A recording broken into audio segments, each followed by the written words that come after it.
and he's going to be talking to us about the evolution of business development, and as you go into 2017, start figuring out, what's the matter, Mike? No, you're fine. I'm just making it focus on your face so you're not as dark. It's okay, there's nobody online right now, so just, but anyway, Randy is an awesome participant in the Vision Challenge, and also has a very successful track record and history as a CEO and in the whole business growth arena. So if business growth, I think, is one of the things that we want to see, we all want to see as business owners, right? And some want to be, you know, massive growth, and some just want a little growth, but whatever, I mean, whatever your vision is. And so Randy's going to share with us his evolution and some of the process and planning that goes along with making your business grow. So Randy, if you would, join us and come on up here, and you can use this chair if you need it. Some of you don't know, but I had... So welcome, Randy. Let's. Some of you don't know that I had both my knees replaced 5 months ago.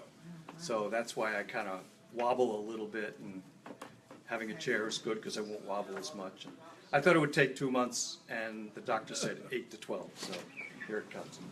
Okay, so during the course of my 45-year career, I began to realize the importance of process in everything that we do. And so what I'm going to talk a little bit today is how that came about, at least from my perspective. You've heard me say that a business cannot shrink to greatness. I actually coined that phrase a long time ago in my career, because I realized that, you know, you can have good businesses, but if they're shrinking, they're losing employees, things are happening. It's not just about the bottom line, it's about morale and things like that. So my consultancy and my career has been geared towards helping companies grow. So let's start out with, hit the return key. There you go. Okay, so it changes up there, but not here. Hold on, I'm trying to get it to work on both. That's okay, I can look, I can look there. So I'm not, some of you know me, I'm not much of a sports person, but I thought a sports story, because it's true, would be a good way to start for those of you who are sports people. So I will buy the lunch of any person in this room who can tell me who this guy is. I will give you some clues. He was an Olympic discus thrower.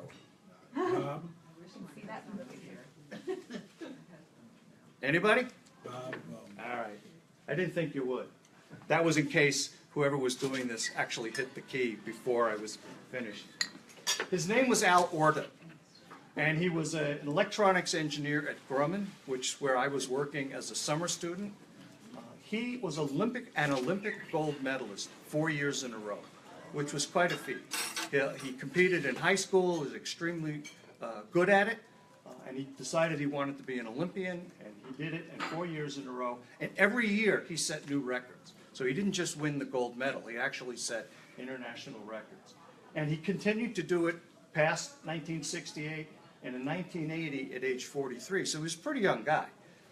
He threw 227 feet 11 inches, which was his career best, and the second longest throw that year, not just in the Olympics, but anywhere in the world. So I wondered, how did he do it?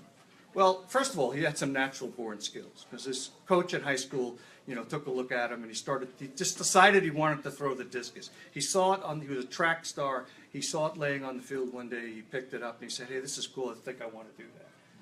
A lot of practice. But I found out by talking to him that he also had a lot of process in what he did. He worked at Grumman. He happened to work in the same building that I did in 1967 when I met him. And this was way before we had videography and computers and all the rest of that. The Grumman people let him film his practices. We had space on the Grumman property. And so they would go out with high-speed cameras, and he would practice, and he would consciously make minor adjustments in the way he would wind up, the way he would release, etc. They would film those, and then he would take a look at those that improved his distance and those that didn't. And so he saw what changes did to his results. And eventually he was able to hone the process and yield increased results. And as I said, I met him in 1967. So I was, excuse me, let me just get this. I was a pretty young kid. I was still in college, but I remembered him for a long time. And I was really impressed by not only his results, because like I said, I wasn't a sports guy, but I was impressed by the process, how methodical he was about his achieving greater success each time. And I thought to myself, if this process can be used in sports, I wonder if this kind of a rigorous process can be used elsewhere. I went to WPI, Worcester Polytechnic Institute, as a mechanical engineer, and I learned some things that relate to process. I learned the technical problem solving, how to methodically go about solving technical problems. Of course, I learned the scientific method, experimentation results. I learned how to use tools, and back then, we were coding in Fortran, so it was pretty old stuff. We didn't have a lot of complex models, but they were engineering tools, but they taught us how to solve problems, and by doing that, we could prove to others, well, we ran this model, the model is based on reality, I can prove to you why this will work. And this process became ingrained into my thought process. But again, I wasn't sure how I would apply this, because by my junior year, I was pretty well convinced that I didn't want to be an engineer after 4 years of engineering school. So I happened to be a Grumman scholar. Grumman paid for my education, and each year I had a job in the summer in different departments. That was the second year when I met Al. I had an advisor, and I was lucky. I said, look, I really don't want to go into engineering, even though they wanted me to. So they put me in a group called Contracts, where I worked with engineers, R&D engineers, and I worked with customers, and I worked with business development people, and we tried to figure out how can we get some money to pay for these really neat concepts and ideas, and then turn them into reality and sell them to aerospace companies or the government.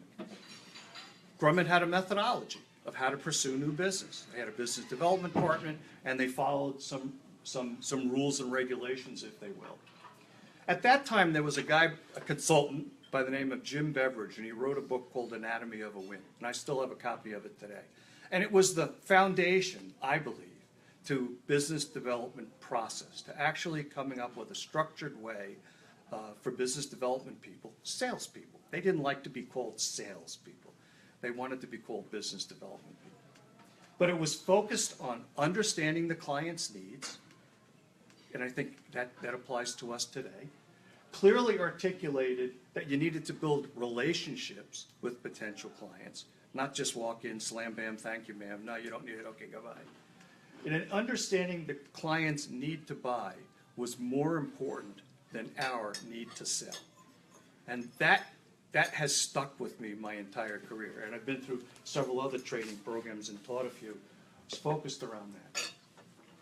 Beveridge wrote a second book called Creating Superior Proposals. And it took the same philosophy and methodology that I used for helping people be better salespeople in a one-to-one personal interaction.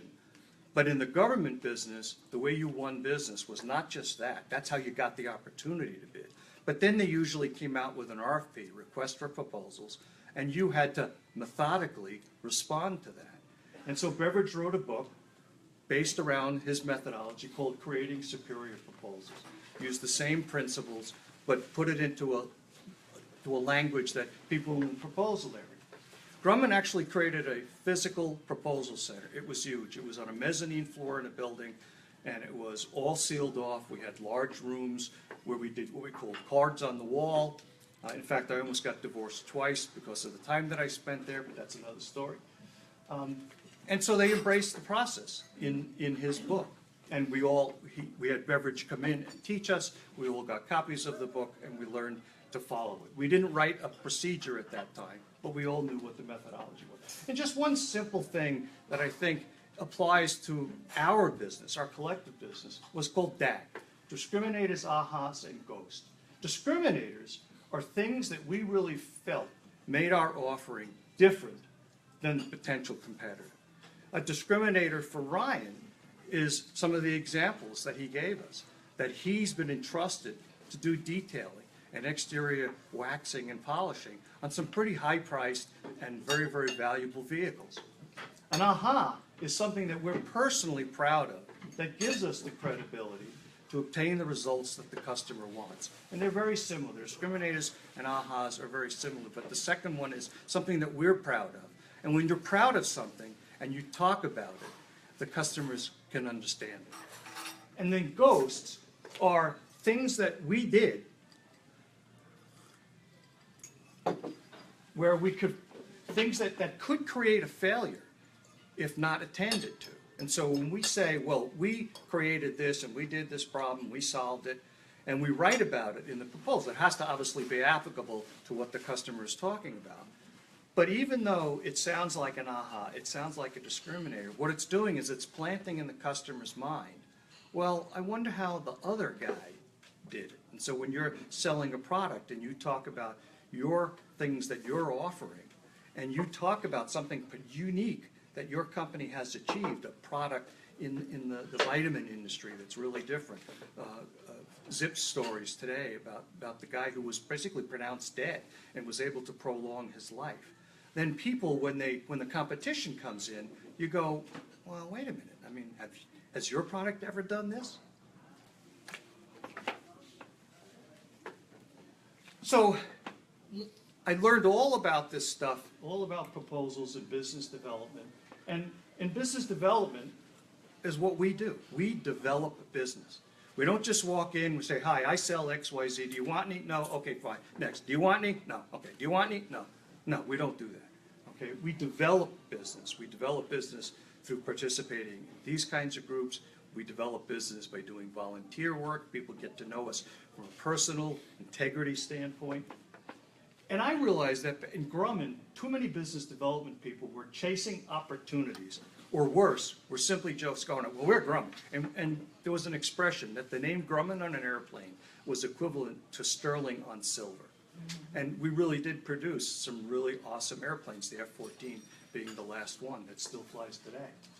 But it really didn't give us insight into what the customer really wanted. Some did. Some business developers did. They did listen. They asked probing questions. They got feedback before the RFP came out. And so even though the RFP may have missed some of the key things, we knew about it. But a lot of them didn't. So we were looking for a way to change that. And I always loved this one. We'd get an email. This is back in the early days of email. We'd get an email from Zip. He just came back from a customer. He had his 100 slides. He pitched the general for an hour. At the end, at 55 minutes, he said, okay, General, you have any questions? And the General would say, nope, that was a really great briefing. Thanks very much. And so this person would write the email, and the first line was, the briefing was well received. But in reality, they learned absolutely nothing from the client because they talked the whole time. I hired a former enlisted man for business development one time, and he refused to give the standard company presentation. And he was a Southern guy. I said, Randy, let me tell you. He says, I'm just going to go in there and we're going to talk. And he taught me about when you walk into a client's office, what's the first thing you do? You scan the room. Are they sports? Are they golfers? Do they have lots of pictures of their kids? And what are the first things out of your mouth? You make some comments about those. Not so obvious, but you find a way to build some kind of rapport, some kind of relationship with that client. So they won't just, okay, well, give me a picture. Really, I don't have a lot of time. Hurry up and get the hell out of here. And my question is do people do that? Do we just pitch our product? Do we just wait for that opportunity to just get in front of somebody and say, I got the greatest tchotchkes in the world. Look, let me show you some pictures. Quick, quick, quick, quick. And they go, well, what? But I don't give out tchotchkes. I don't give out.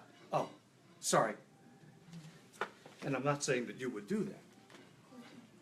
So let me talk about a success that I'm really proud of, that we learned to do it the right way. 3 of us at Grumman got together, and our business development guy was the good guy. He had been watching the market, and he had been seeing that the predictions were that the airplane industry was growing, that there were more flights, they needed more airplanes, and the biggest airplane producer at the time was Boeing. Lockheed, McDonnell Douglas were second and third. Boeing didn't have the capacity. They were designing the 767 and the 757, and they didn't have the capacity. So he knew that they were going to come out with requests for companies to build structures in support of that airplane. So he went to them and he said, well, how can we do that? We said, look, we know you're Grumman, we know you're great, but have you ever subcontracted any work to anybody? No. All right, I'll tell you what, we'll give you an opportunity. If you can machine, they knew we had a large machine shop in Glen Arm, Maryland. If you can machine the 727 wing skins, and you know how big a 727 wing is, it's pretty big. That's a one-piece skin.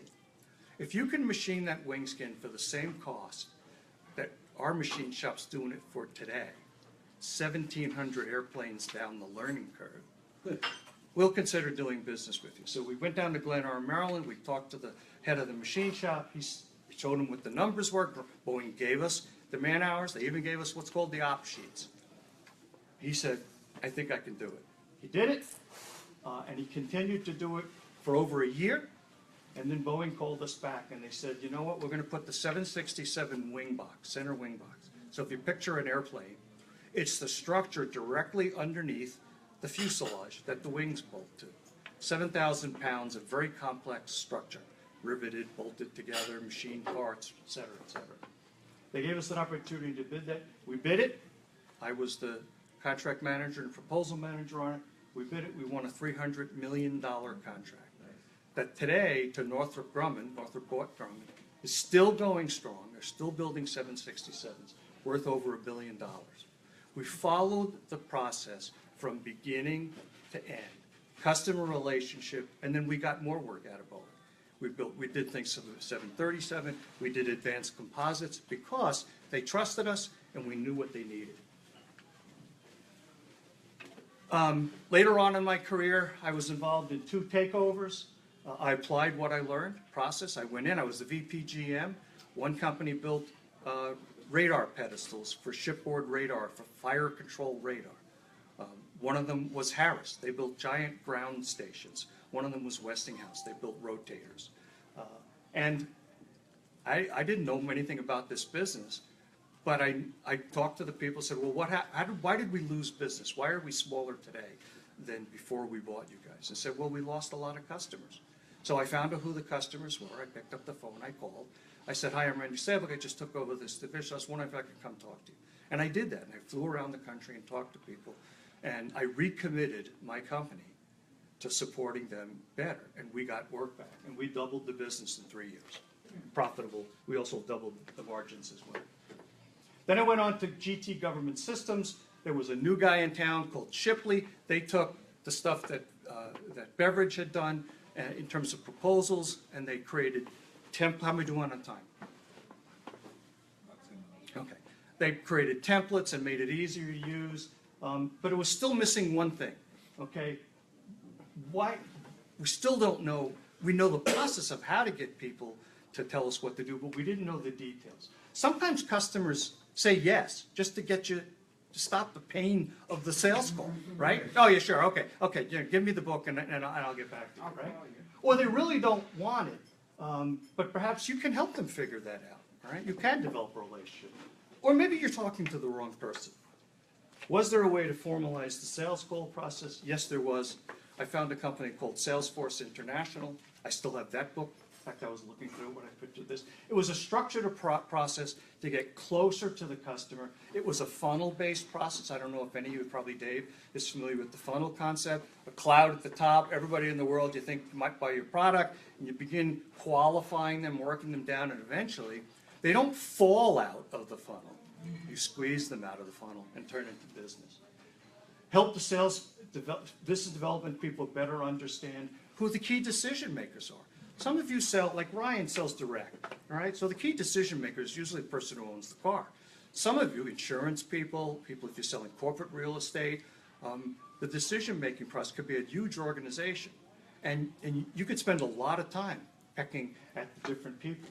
So it gave us a tool to track our process. Here's the opportunity funnel. It showed us what the process was, what activities was, a lot of details. To close the sale, when we went, we have timelines, we have a vision challenge, we've got objectives, right? We've got monthly, quarterly, semi-annual and annual objectives, sales funnel, and how you move. If all the stuff is still up here, you're Willie Loman. Oh, I got so many opportunities. If just one of them closes, I'll be golden. He didn't have a process to move them down through the funnel. How much business do we need in each phase to make our goal? Where's the prospect in the sales cycle?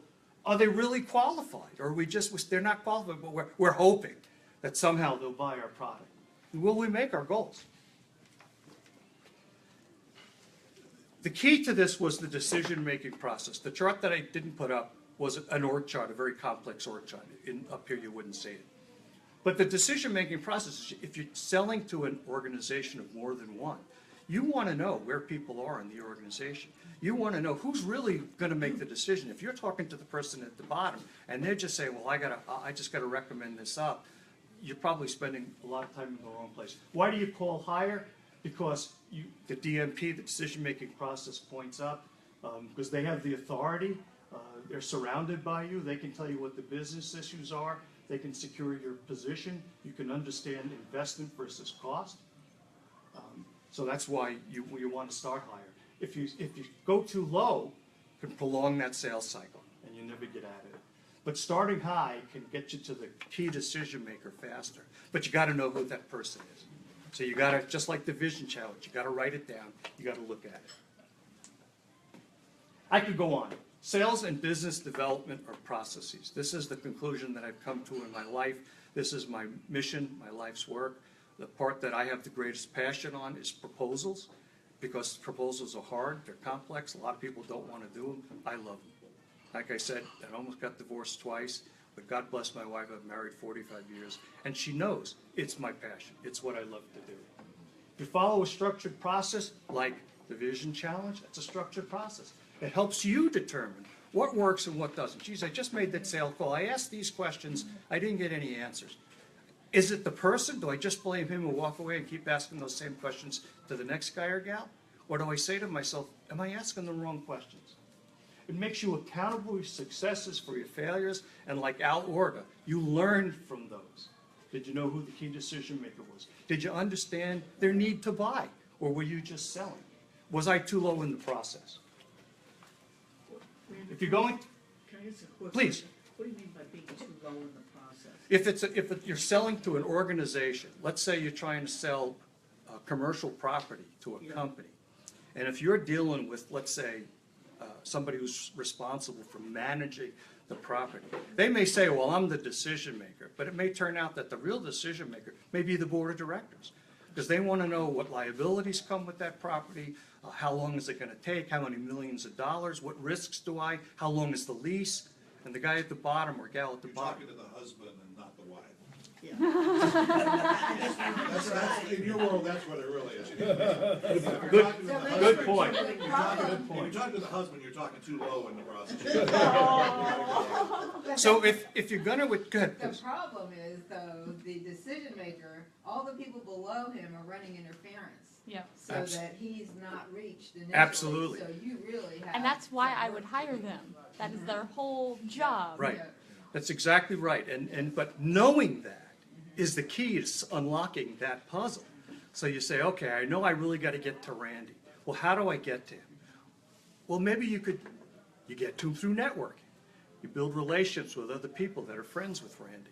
Okay, or you spend some time with that person and you find ways to convince him or her, I can make you a hero or a heroine if we can take this up the chain, and you work the problem. But at least you know that this person is not the person who unlocks the key to your future. Okay? So how does it apply to us? Use the process to your advantage. Look for where you're doing well, look for where you're falling down, and figure out ways to correct it. Keep track of your progress against your vision goals. Not just, oh, I want to sell more this year. That's not accountability, that's not working against the plan. Make it measurable. Everything in that funnel has to be measurable. How much time do I spend? What tchotchkes do I buy? How much does it cost? And what's it going to get me in the end? Because if you spend all of your time and all of your money and all you get is a little bit, then maybe it's not worth it unless it unlocks the key to future business. Hold yourself accountable. Seek help from others. That's why I like this group, because people here are all willing to help each other. Ask, how am I doing? You know, to somebody else in the group. How am I doing? In closing, no matter what you sell, no matter how good it is, if the client doesn't need it, you're wasting both of your time. You need to know that from the beginning. The key is to have one-on-ones, just like we do here. One-on-ones with the prospect to determine their needs, their predisposition, their experiences with similar products and services. Before you sell anything, if in a company, who's the right person to have that conversation with? Listen, listen, listen. Talk less. That's hard for me, as you can probably tell. Build relationships, even if ultimately they don't need what you want, but they could be a good referral source downstream. So treat everybody like a potential customer. That doesn't mean waste a lot of time with them, but treat them with respect. And that's it. And now go take on the day. Who can tell me who coined that phrase? Oh, God, you guys are not as old as me. Dr. Laura. Oh, God. She used to end her show with, now go take on the day. That's it. Thank you very much for your patience. Good job, Randy. Thanks. Appreciate it. You made it to it. You didn't stagger or anything. Good. So a lot of you, if you're a small business owner, and one of the things I can relate, Randy knows I can relate a lot to what he's saying because I worked with large corporate customers. I did multi-billion-dollar outsourcing engagements and things like that.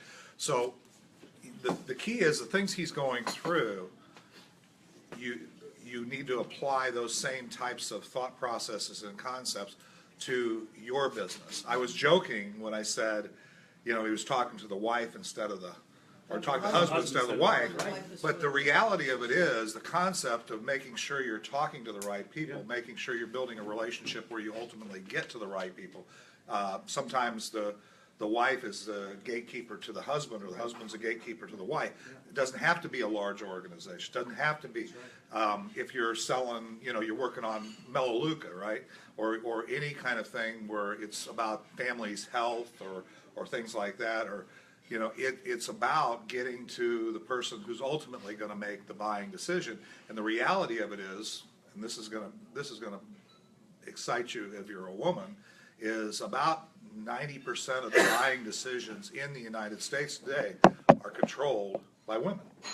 But they let us think that we're making this. Yeah, absolutely. And that's not a bad thing. That's it is what it is. And the reality of it is men, are trying to serve the women in their lives, and so they're looking to them, and if they don't buy, mom's not happy, nobody's happy.